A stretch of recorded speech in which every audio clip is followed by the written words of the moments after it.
Magandang araw po sa inyo lahat. Narito naman po tayo sa panibagong yugto ng pagko-compost. At kung tutusin po, kahit anong lalagyan ay pwedeng paglagyan ng compost. Mula sa pinagbalatan ng prutas, gulay, at iba't ibang organikong bagay katulad ng papel, dyaryo, karton, at mga egg tray na karton. At kung meron naman daong tuyo at daong sariwa sa paligid, ay isama nyo na sa ating pagko-compost. Isama nyo na rin ang eggshells. At pati na rin sa ating mga pinaglagarian, mga kusot, mga durug-durug na uling o kaya yung mga abo. Kaya halina kayo at ating pagsamasamahin. At balabalansihin natin upang kumalat ang bakterya at organismo para madali siyang makompost. Kaya halina kayo mga kahani at pakikita ko sa inyo ang aking ginawang compost at ang aking gagawin din at aking ipapalit dito sa aking nagawang compost. Ito po ang pinaghalo-halong sariwa at tuyong dahon, kaya kukunti lang po yung tuyo, nasa ilalim po yung tuyo. Pero paunang lagay pa lang po ito. Mga ilang linggo lamang ay matutuyo ito at papatungan natin ng panibago. Ito na po yung nagawa kong compost. Inabot po ito ng 3.5 months mula doon sa ibabaw. Pero habang ginagawa ko po ito, hindi muna ako nagbibilang ng buwan. Kasi may dumadating na sariwa. Kaya yung pinakahuling sariwa, doon ako bumilang ng mga 3 buwan. Kaya ito na ang aking nagawa. Medyo may buo-buo pa ho ito. Kaya ang gagawin natin ay bibistahin natin sa mamagitan ng itong pambistay ng buhangin para maging pino ang kalalabasan. Ihiwalay natin yung mga buo dahil yung mga buo ay hindi pa natatapos makompost. Kailangan makompost ito. Ibabalik natin sa dating lalagyan. Kailangan pa talaga ng sapat na panahon. Ang ginamit ko po yung plastic tray para butas-butas para makaparot pa rito ang mga organismo at iba't ibang klaseng bakterya dito sa lalagyan. At kung meron man nangihimasok sa lugar na ito, ay madali-dali silang makapagtatago dahil iikot lang sila dito sa ilalim ng lupa. Madali silang makabalik at madali silang lumayo. Bali magtutulong-tulong mag-compost dito ay mga bakterya, mga maliliit na bakterya at itong walang tigil magtrabaho. Ito yung mga bulate. Bukod sa fungi, bakterya, ang mga bulating ito ang kumakain ng mga tuyo at mga tutuyong compost. At pagkatapos kumain ay idudumi nila ito. Ang duming ito ang magiging pinaka-compost. Kaya ito nagawa kong compost mga kahane. Katulad ng nasabi ko kanina, pabalik-balik lang sila sa loob. At pagka mayroong threat o kaya katulad ng mga langgam na gustong kainin ang mga maliliit na bakterya, ay lalayo lamang sila. Mabilis silang magpalot pa rito dahil ito ay butas-butas. Alam naman natin lahat ng pinagbalatan, prutas, gulay, dahon tuyo, dahon sariwa, pag iniwanan nyo sa isang tabi, ito'y kusang matutuyo at kusang mabubulok ng kanya. Tayo, kukunin lang natin to. Tayo lang mamahala para mapabilis ang pagkukompos nito. Kailangan lang talagang silang protektahan sa ulan. Kasi pag sobrang tubig, baka sila ay mamatay at ito ay mamaho. Kaya dapat ang compost ay nasa estado lang ng mamasa-masang compost. Ibig sabihin, hindi siya tuyong-tuyo, hindi siya basang-basa. Kaya ito po, ipapalit na po natin ang ginawa nating compost. Ipapalit natin itong bago. At bibistahin natin itong dati. Para yung pinakamalaking hindi pa nagko-compost ay ibabalik natin dito sa panibagong compost natin. Alam niyo naman, araw-araw kayo nagluluto sa kusina. Araw-araw kayong naghihiwa ng mga bawang sibuyas, kamatis at mga prutas, gulay. Yun na nga, napakarami niyan. Kaya hindi siya hihinto sa pagko-compost. Kaysa naman itapon nyo, nasasayang lang at namamaho pa sa basurahan. Kung meron naman tayong paraan para ito makompost at mapakinabangan, ay gawin na kagad natin. Sayang naman. Dahil alam nyo ba na ito, ang mga prutas na ito ay pinaglaanan ng panahon ng mga magsasaka. Ito ang pinaka bunga ng kanilang pinaghirapan, itong mga prutas at gulay. Kaya narito lahat ang abono na kanilang pinagpaguran. Pero kapag lumalawak ang kaalaman sa pagkakompos na katulad mo, ay ipagpatuloy mo ito. At ito yung tamang panahon para mabigyan mo ng sapat na abono ang mga halaman mo. Kay gulay man yan, prutas gulay o ornamental man yan. Alam mo ay meron itong malaking kabuluhan para sa iyo at sa akin. Narito po tayo sa compost natin. Ang compost po natin ito, yung pinakaibabaw niya ay medyo malabubuo pa. Kaya yan, babalik po natin to. At narito na po tayo mga kahani. Samahan niyo po ako sa pagbistay nitong aking ginompost. Alam po natin na ito ay hindi pa masyadong nakokompos, kaya may mga buo-buo pa po dito sa ibabaw. Kaya ito, binibistay po natin itong ating pinagkomposan, ating pipinuhin para ho maganda dating nito sa halaman, para po hindi buo-buo masyado. Pwede nyo gamitin yung buo-buo doon sa ilalim para pinakaano po ng tubig, labasan po ng tubig. Sa akin po binibistay ko muna lahat at paghiwa-hiwalayin ko, at kung sakali man may makita akong bulate, ilalagay natin doon sa ating bagong kinokompost para meron tayong manggagawa o worker dito sa ating composting bin natin, itong butas-butas na tray natin. May mga pagkakataon na wala kayong bakuran sa bahay o wala kayong sapat na espasyo sa bahay, pero may mga halaman kayo sa paligid o sa bintana. Alam nyo, mga halaman sa paligid kailangan din ng compost nyan. So mag-compost kayo sa isang container lamang at lagay nyo yung ng pinakapatungan nya na may planggana na may lupa, at doon siya magtutulo o sisip-sip nun lupa, at doon ilagay sa pinakagarapon na lalagyan, at saka nyo ilagay doon sa bandang taas ng inyong bubong na hindi nauulanan masyado at hindi na masyado naaarawan. Pwede nyo takpan na lamang. At pakatandaan lang po natin na huwag nating isasama ang mga nabubulok na ulam o nabubulok na karne o anuman, kahit mga kaning panis, mga tinik, mga buto na malalaki, ay hindi siya kayang i-compost. At kasama na rin ang dumi ng pet nyo kasi delikado yan sa pagkukompost.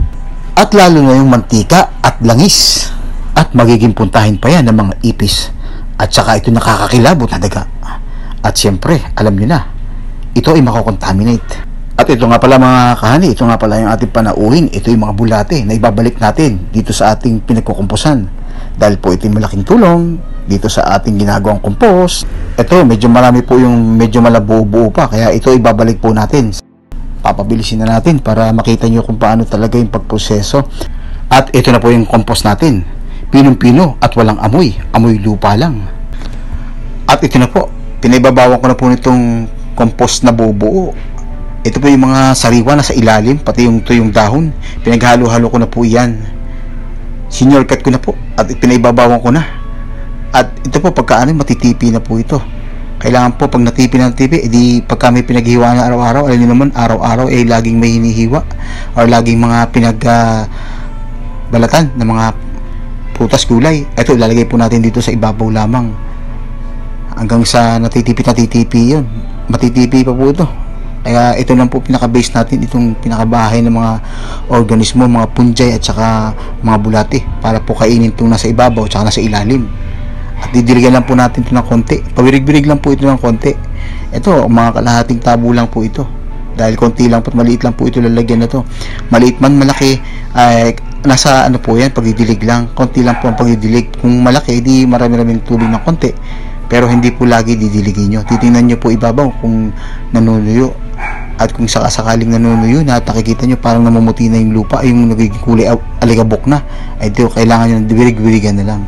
Pero pagkatapos po, tatakpan na lang ninyo para po hindi ito maano ng ulan or maano ng tubig or iba't ibang hayop na maaring kalkalin ito, dahil may mga mikrobyo o mga bulate ito.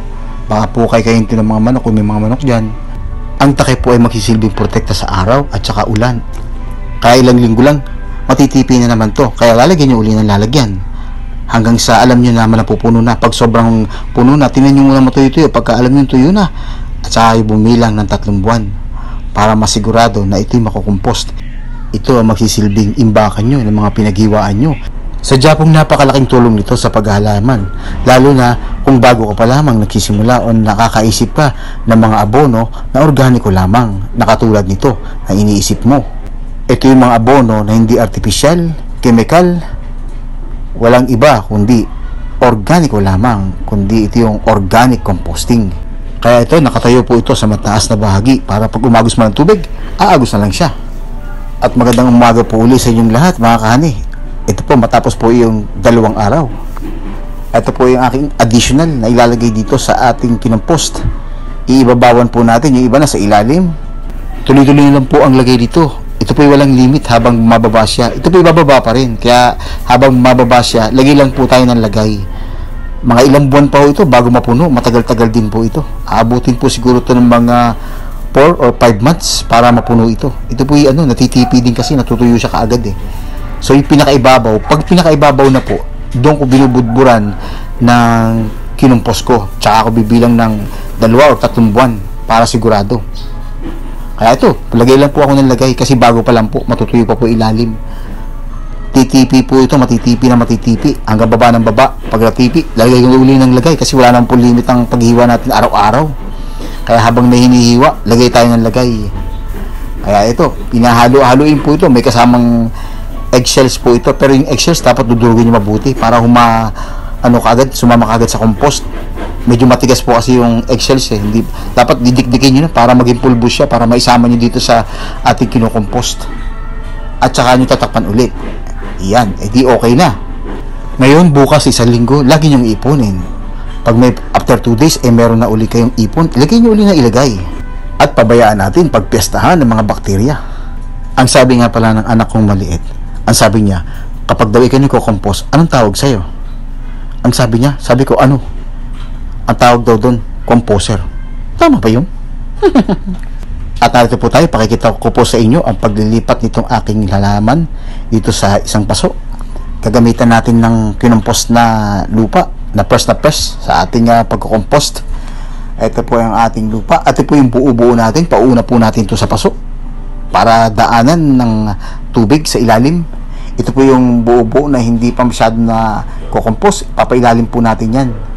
Yung mga compost na maiinit pa, nagaling pa lang sa pagtunaw ng mga bakterya at mga fungi, ay wag po natin isasama sa paglalagay ng halaman kaagad kasi maiinit pa po yun. Pasisingawin nyo muna yun. Maaring pasingawin nyo muna, buksan nyo muna yung takip at pasingawin nyo muna, tanggalin nyo muna yung init o kaya at least kahit paano matuyo siya ng konti at para hindi siya ma-expose kaagad dun sa halaman. Baka maapektuhan naman yung halaman kasi mainit pa. Normal po talaga na ang bakterya at fungi ay tumitigil dun sa maiinit. Kaya medyo tinatakpan ng konti yan para mag-init yung nasa loob, para madali siyang makain ng mga bakterya, para madali siyang makain, tumanay at matunaw. Kaya ginagamitan ng init. Sa akin po, ginamitan ko po ng parang natural composting lang. Nasa isang tabi, medyo mainit at hindi namang sobrang init, hindi sobrang lamig. Basta ano lang po siya, katamtaman lang siya, yung natural flow lang po yung ginawa ko. Para natural na umiikot lang yan, natural na kinakain ng bakterya, labas-masok dito. Kaya ito kinalabasan. Ito yung compost na nagawa ko. Kaya anytime, pwede nyo kagagamitin kasi open lang siya. Hindi po siya mainit. Nalibang tayo, balik nga pala tayo dito sa halaman na tinatransplant ko. Ayan, diligan lang po nyo ng konti. Ayan, ito na po, agad-agad ang ating halaman. Kaya ang gagawin nyo, yung mga natirang kinompost ninyo, ay i-imbak lang ninyo. Ilagay nyo sa isang sako, bilang reserba at karagdagang abono sa panibago nyong pagtatanim. Kaya ito, magiging standby na lang itong pinaka-natural na abono nyo sa inyong mga halaman. Matapos natin mailagay dito sa paso, ay diligin natin ng konti lamang. Pawirig-wirig lang itong ating halaman. Kapag may sapat na na to ng pagtayo, ay di tsaka nyo diligin na maayos. Sa ngayon, ito na muna, medyo malambot pa yung kanyang katawan at kailangan po natin sa lilim ito, sa lugar na ito, at para hindi masyadong mainitan, ililim muna natin para hindi masyadong mabigat sa araw. Kapag medyo maganda na yung dahon niya at matigas na, tsaka natin ilalagay sa araw na lugar para hindi siya mabigla. Alam niyo yung mga kaibigan ko, meron silang mga compost, dumami. So ang ginawa nila, meron silang palayan. Yun ang pinaka-abono nila sa kanilang palayan bago sila magtanim, o kaya yung medyo malaki-laki na yung mga palay, tsaka nila sinasabuyan ng mga compost na materials na nagawa nila kasi madami na Pero mas mainam ito dahil ito'y natural, organic lamang, hindi na gumagamit ng chemical. Kaya hanggang sa muli po, like and subscribe po. Salamat!